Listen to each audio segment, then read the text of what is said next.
क्या आत्मा बंधन में है? क्या मुक्ति किसी साधना से मिलती है? क्या हमें कुछ करना पड़ता है आत्मा को स्वतंत्र करने के लिए?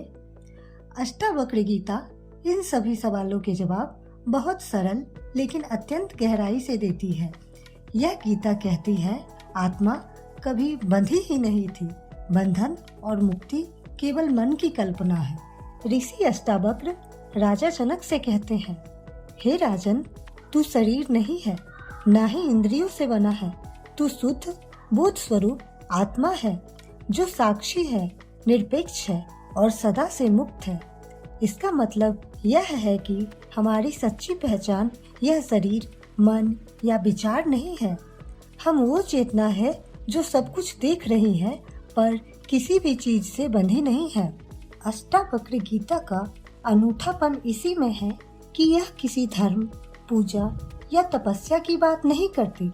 यह कहती है मुक्ति कोई उपलब्धि नहीं है, बल्कि हमारी सच्ची पहचान है।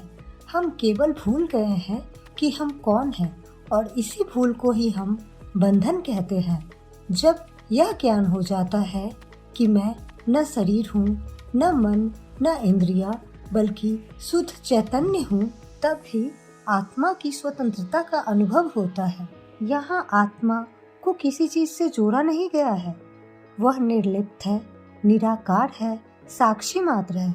जैसे आकाश में बादल आते हैं और चले जाते हैं पर आकाश कभी नहीं बदलता, वैसे ही आत्मा सब कुछ देखती है, अनुभव करती है, पर किसी भी घटना से प्रभावित नहीं होती।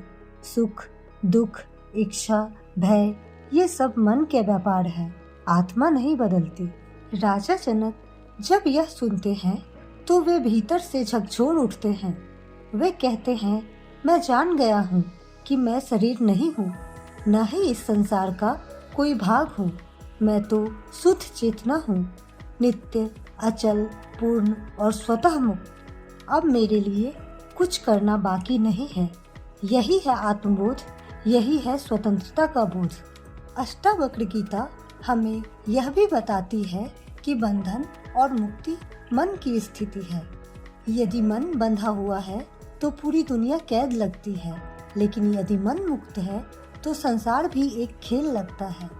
आत्मा का तो कभी बंधन हो ही नहीं सकता, क्योंकि वह तो साक्षी है जो केवल देखती है पर जुड़ती नहीं।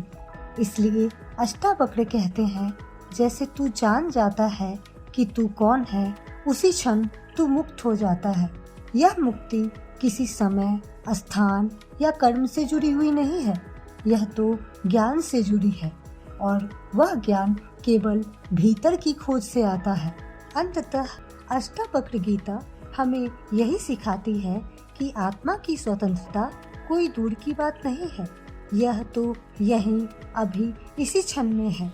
यदि हम अपनी सच्ची पहचान को जान लें तो यह ज्ञान ही मोक्ष है, और यही है अष्टावक्र गीता का अंतिम सत्य।